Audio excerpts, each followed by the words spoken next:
बहंगापन जो है, आंखों का टेढ़ापन बच्चों में, तो इसको टाइमली विजन इसकी चेक कर लेनी चाहिए। ख़ासकर स्कूल में बच्चा हो, स्कूल से पहले प्री स्कूल घर में अगर आंख में टेढ़ापन है, बहंगापन है, तो उसको बहुत जल्दी हॉस्पिटल दिखाना चाहिए, आई स्पेशलिस्ट को दिखाना चाहिए कि उसकी पहले विजन चेक हो। अगर विजन कम है तो प्रॉपरली उसको ग्लासेस दी जाए, ऐनक दी जाए। अगर तो ऐनक से आंखें उसकी ठीक हो रही हैं तो बात ख़त्म हो गई, उसको 3 to 6 मंथली आप फॉलो अप पे रखें, उसको दोबारा मुआयना करते रहें। अगर तो ऐनक पहनने के बावजूद भी आंख टेढ़ी रहती है तो फिर हमें देखना पड़ता है कि उसमें साथ में ऑपरेशन भी करना पड़ता है, क्योंकि विजुअल 3D पिक्चर होता है वो प्रॉपर डेवलप नहीं होता। और अगर आप विजन चेक करते हो, इसमें एक आई की विजन कम है, दूसरी सी, तो आप क्या करते हो कि उसमें पैचिंग एक प्रोसेस है, ये मस्ट है, ये मस्ट है। अक्सर लोग कि पेपर पे तो लिखते हैं, पेरेंट्स को समझा नहीं पाते। अगर पेरेंट्स को समझा लें तो वो बाज़ औक़ात कंप्लाइंस का इशू आता है, वो फॉलो नहीं करते।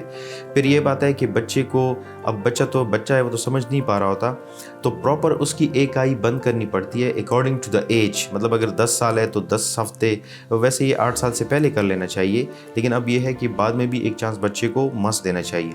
तो जो नॉर्मल आई है उसको बंद करके आप जो इसको हम अपनी ज़बान में एम्ब्लायोपे कहते हैं, एम्ब्लायोपे थेरेपी पैचिंग, वो मस्ट है, ताकि दूसरी आई में ब्रेन के साथ उसका कनेक्शन हो, उसकी विजन डेवलप हो।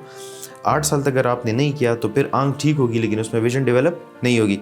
और भी बच्चों के बहुत ज़्यादा सफ़ेद मोतिया अगर हो गया, ठीक है जी, वो ट्रीटमेंट हम यहाँ पे करते हैं, और जितना जल्दी हो आपको सफ़ेद मोतिया को ऑपरेशन के ज़रिए हटाना चाहिए, क्योंकि अगर आप नहीं हटाएंगे तो फिर यही मसला होगा कि विजन उसकी प्रॉपर ब्रेन में डेवलपमेंट नहीं होती। अपनी ज़बान में हम उसको एम्ब्लायोपे कहते हैं। अगर आप लेट ऑपरेट भी करते हो, बाज़ औक़ात लोग आते हैं 14-15 साल की एज में, पहले क्यों नहीं दिखाया, पहले हमने ये पेरेंट्स कहते हैं कि पहले हमें ये ख़दशा था, बच्चा छोटा है, चूँकि बेहोश करके करना होगा तो उसमें अपने मसाइल होते हैं, उनका ख़दशा भी अपनी जगह पे ठीक होता है, लेकिन कंसल्टेशन करवाना मस्ट है ताकि आपको प्रॉपर गाइडेंस मिल जाए और फिर उनकी जो माइंड में एक नेगेटिव थाट्स होते हैं वो ख़दशात उनके ख़त्म हो जाएँ।